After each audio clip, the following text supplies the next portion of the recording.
Hey y'all, welcome to week 3 of the Afterglow top knit along. It's honestly really hard for me to believe that we're already in week 3, but here we are. So we are at the point or around the point where we should be attaching our straps or our back panel to our back stitches. I, as you can see, am doing the tank straps. So my armpit stitches and my back stitches are already bound off. My right side is still on the needles. So I'm going to be working this side first. So basically what you're gonna do is you're going to start at this first bound off stitch in the right armpit, and you're going to count however many stitches the pattern calls for. You're going to count starting there, and that is going to be the point where your tank starts to attach to the back stitches.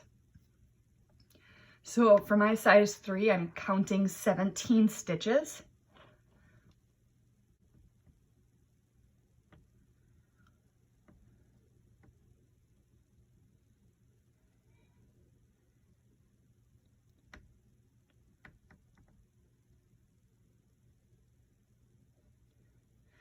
So this is where my tank strap is going to start to attach.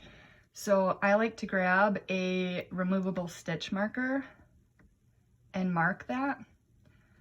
Now in the pattern, I have you starting to pick up your 24 stitches starting right here.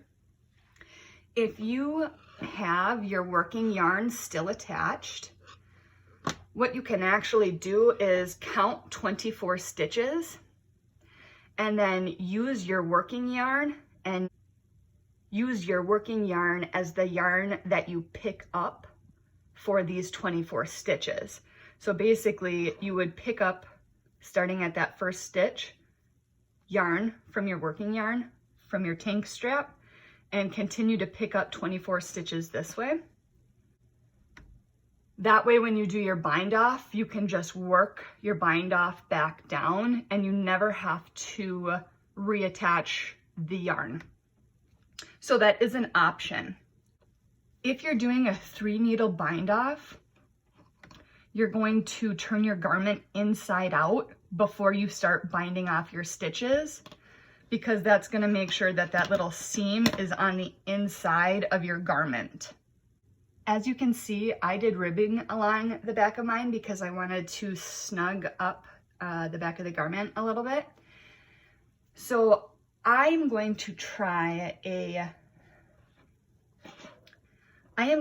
use mattress stitch to join my tank strap to my back panel. So what I'm actually going to do is I'm going to count 24 stitches from my first marker, and I'm going to place this second marker just as guidelines for my mattress stitch, and then I'm going to bind them together that way. I definitely recommend, if you are curious about trying a different type of bind off, go for it. Place a lifeline, before you do the bind off. That way, if it doesn't work out, you can always just go back to where you were and try a different bind off. That way you're not losing any progress either. So I definitely recommend trying different bind offs if you feel inclined to do so.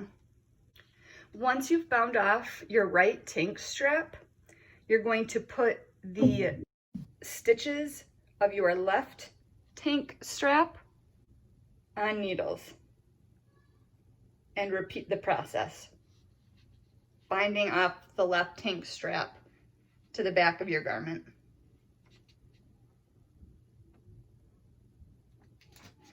If you're doing a back panel, that means that your armpit stitches and your back stitches are probably still on scrap yarn.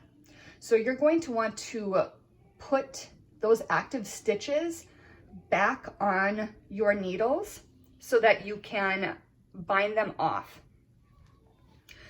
So after you get your stitches back on a needle, you're going to turn your garment inside out, and starting at the right armpit, you're going to bind off using whatever standard bind off you'd like, however many stitches the pattern calls for.